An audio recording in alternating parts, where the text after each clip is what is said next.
Hello and welcome to another video. So today we're checking out Portalcraft. Honestly, not incredible. It's okay. It's a deck. It exists. It does okay. This deck is obviously focused around most of the puppet archetype. Pretty much all of the puppet archetype. Minus Mecha Cavalier, which is just a really good any aggro card. Being able to evolve into Mecha Cavalier and then super evolve into Summon 2 instead. Just allowing you to propagate Mecha Cavalier even more.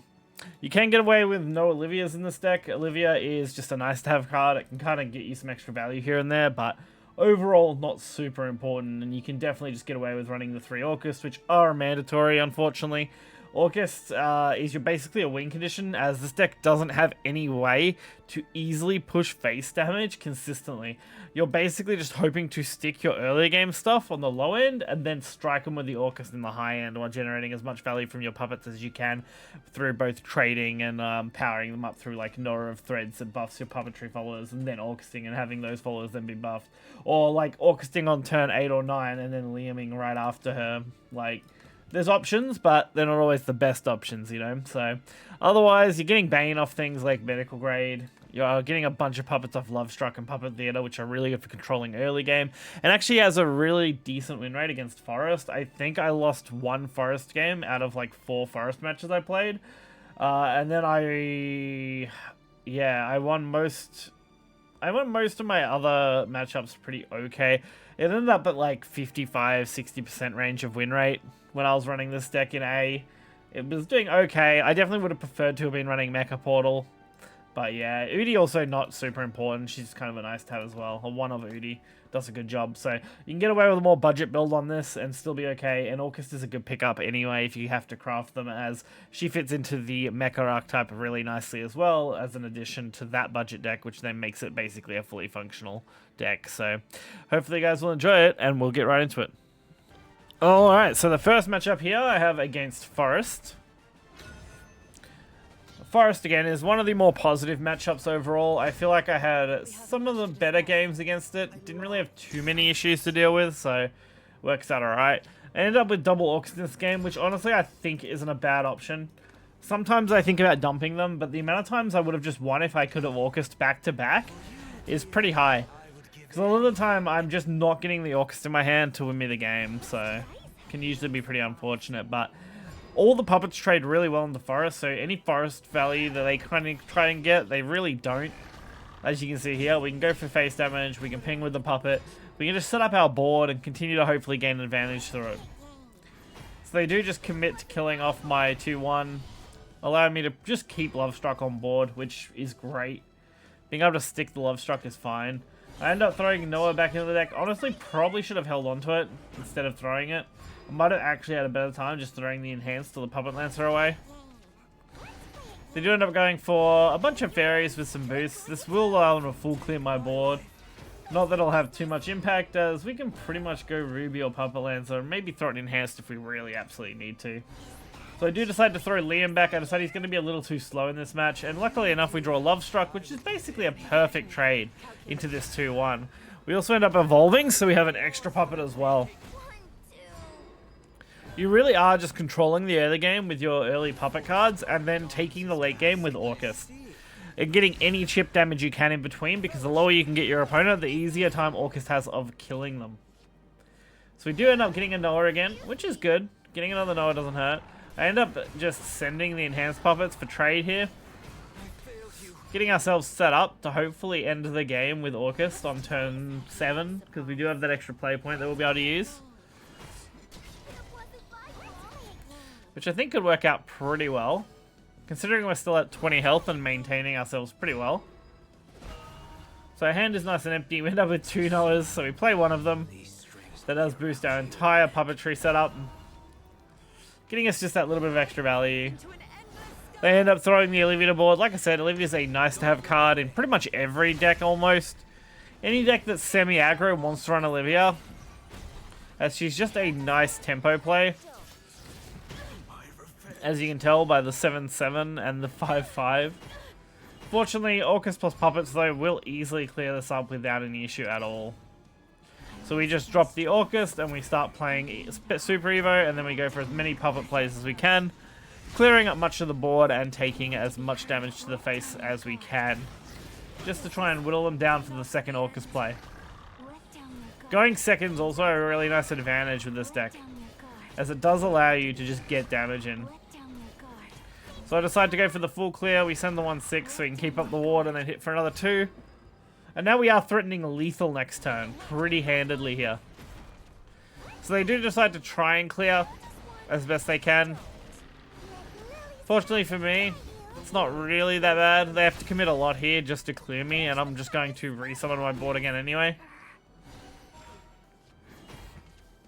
So with Orcus plus the damage on board, that would be perfect 8. If they do manage to heal 1 or 2, we actually have the puppet, so we're still in a spot where we can do 10 damage, I believe. And we end up drawing our third Orcus. Not necessary at this point, but hey, at least we got it.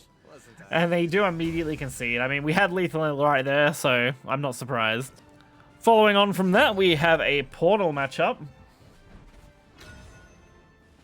Unfortunately, at this point, I was deranked into Topaz, although I do find Topaz and Ruby matches to be very similar. Topaz, they tend to make a little bit more misplay, but the decks themselves are pretty much always the same, so doesn't end up impacting things too much.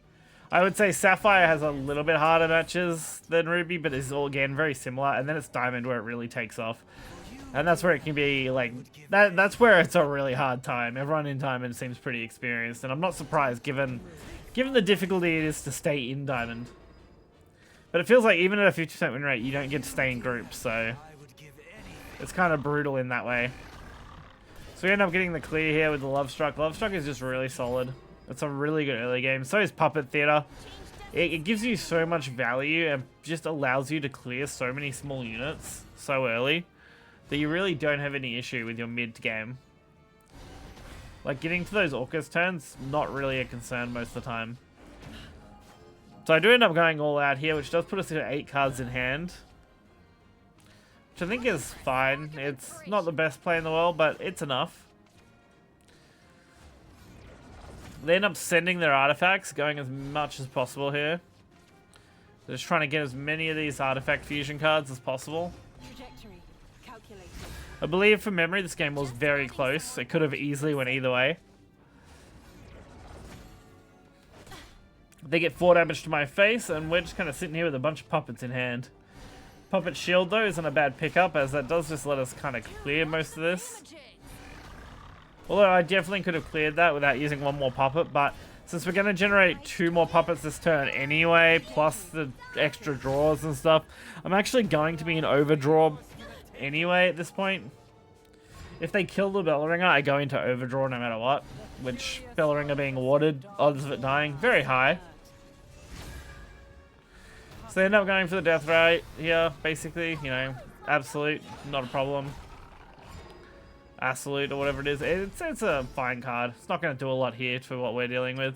We can go for the healing off the Sylvia. I have found myself taking the healing off the Sylvia more often than not, because sometimes you do just take a little bit too much damage in that early game, and you want to be able to stabilize out.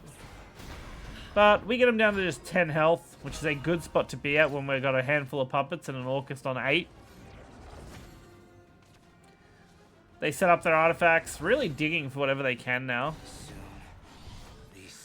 But they end up playing their own Noah, which is kind of interesting. You know, I don't typically see Noah get played in the mecha deck, so an interesting one for sure. It's definitely not unheard of. I've seen some decks that run it, but it's very rare that I get to see a Noah in the Portal decks, you know? That isn't just a straight puppet deck. So we have our Olivia playing. I had to clean up some hand space, which is why we played those puppets. Unfortunately, we ended up picking up Bellringer, which is a very nice Evo target here. Getting me just that little bit extra ward to buy us another turn. And allowing us to easily clear this. So we leave him on just 9 health. Orcus now threatening really hard, especially with the puppets in our hand. I think straight up Orcus damage becomes 9. Oh, becomes 8, sorry. It's not quite 10, but it's close. It would have been if they had something on board. Super Evo Orcus plus the puppet in hand, I think is only 10 if Orcus gets to attack. Which is a little unfortunate. It would also be lethal if Noah had have boosted the 1-1, but hey. Getting him to 1 health on turn 8 isn't a bad spot to be. So we get to see there Noah get played. Really, the only problem I have is that now that I've played this Orcust and I don't have a second Orcust in hand, the odds of us being able to get that 1 damage is just way harder to do. Especially without that Super Evo. Now that we're out of those as well, we're kind of just a sitting duck for a few turns. Fortunately, we do have the Divine Thunder to at least clear up the big guy. We try and just get something to board here and try and draw out our second Orcust ideally. And then I end up just keep digging. I'm just looking for that Orcust, trying to find that 1 card that'll just storm them down. And fortunately, we're actually in an okay spot. This big Masterwork play doesn't really impact us too bad. Yeah, it's 10 damage to face and a board clear, but it's really not that threatening when we're on 15 health. Especially coming off the back of what we were just doing a second ago with our puppets. Unfortunately, I do have to devote a lot of puppets here to full clear. Luckily enough, it's not absolutely everything, but it is close to it. And we have some nice follow-up here with Puppet Lancer and potentially Puppet Theaters as well in the following turns. I end up just going for enhanced puppets in case I need them for the Orcust play. Then we see their own Orcust play, but fortunately enough, they just didn't quite have any more puppets. If they had 1 more puppet, I was dead. Unfortunately, they just didn't have it.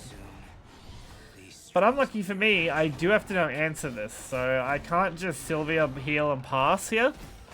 So it's really just a matter of, are they going to find lethal on me before I find lethal on them? Luckily for me, I know they haven't got too many options left now they've used all their Masterwork fusions. But they do end up going for the heal, and there is Bullet from Beyond. And their fusion is going off for Fortified, and that is the end of their turn. So we know they've got a Fortified artifact in hand. Not really a lot left at this point. Lucky for us, we end up picking up a little more removal, and we can actually use our Sylvia to heal this time. Setting us up with onboard lethal now. Which with just a Fortified artifact and an Electric Whiplash draw is definitely not going to be enough. They do end up fusing the artifacts to try and make the heal. And they end up fusing something else into that, but just doing nothing with it and conceding. But there wasn't going to be enough anyway. They were pretty much facing down lethal no matter what. And last but not least, we're up against a Swordcraft player. This was crazy because it actually matched me against a like an Emerald player, I think, which is a beginner player basically, like low rank. Unless they just tanked their rating, which is also very possible. I mean, that's basically what happened to me here. Before I was playing this, I was playing another jank deck, and that was already like rough on my Ruby rating. It dropped me from Sapphire back into Ruby, and then playing this kind of dropped me from Ruby back down to Topaz, unfortunately. But that's what happens when you're only running at about a 50% win rate. If you go on like a 3-win streak and then a 3-loss streak, it's like hard counterbalance. Alright, so you get that kill. Not too bad. They end up getting a few more things on board. We should have an easy time normally dealing with this sort of thing.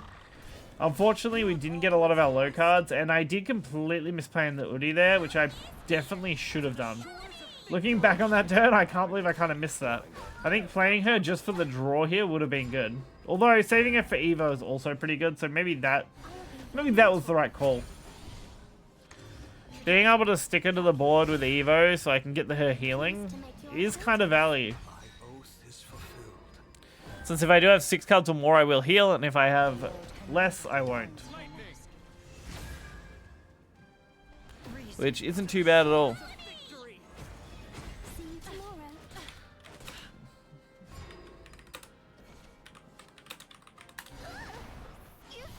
Alright, so Ruby Cherub, we get to search for some more cards. We do have to clear some of this because this is a lot of damage on board we're facing. So we end up spending the Evo on the other Ruby here, getting our kill, getting rid of the 3-2.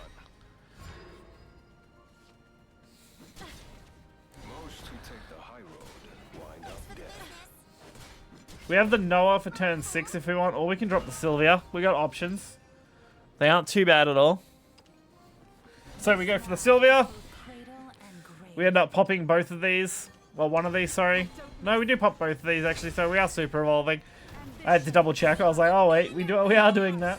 We do get the clear. We're set up for Orcust on next turn, plus the 8/8 on board. They end up dropping Olivia. They actually don't end up evoing her. I'm assuming they just didn't find a low card or just didn't want to, but that honestly just opens them up to a shit ton of damage.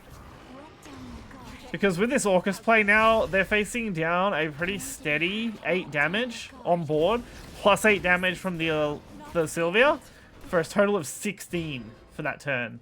And we have Orcust in our backline as well. The only real problem with Orcust in our next turn is that I don't think we're able to easily clear. Because we don't have any more puppets, and we don't have anything else. Fortunately, they end up just leaving this up, which is an insane thing to do given that we now have Noah. Noah plus Orcust is an insane combination and easily opens them up to lethal. Which they didn't realize and concede the game.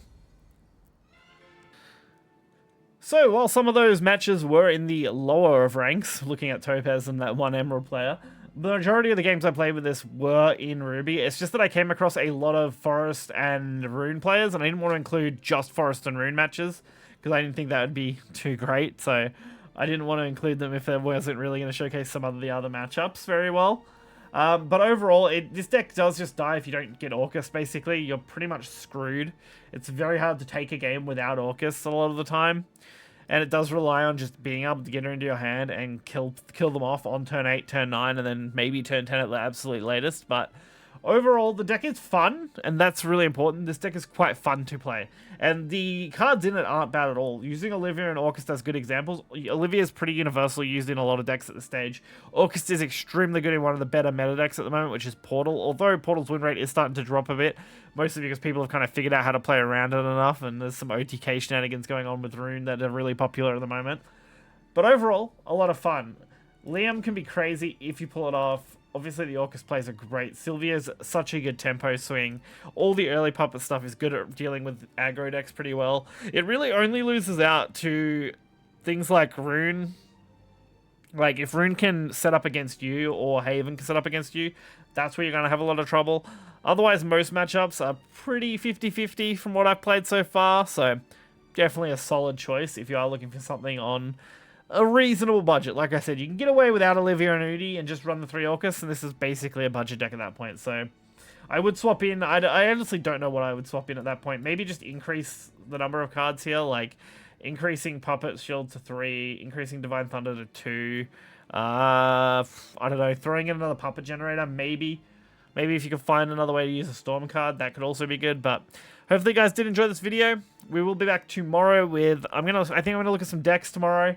For the weekly tournament. That's what we're going to do. We're going to look at some decks for the weekly tournament in tomorrow's video. So if you are looking for a deck to play for that event, definitely check that video out. I'll cover a couple of good budget options, and I'll cover basically a lot of the main meta stuff that people will be running and what you should expect to see. So hopefully you enjoy the video. Until next time, guys. See ya.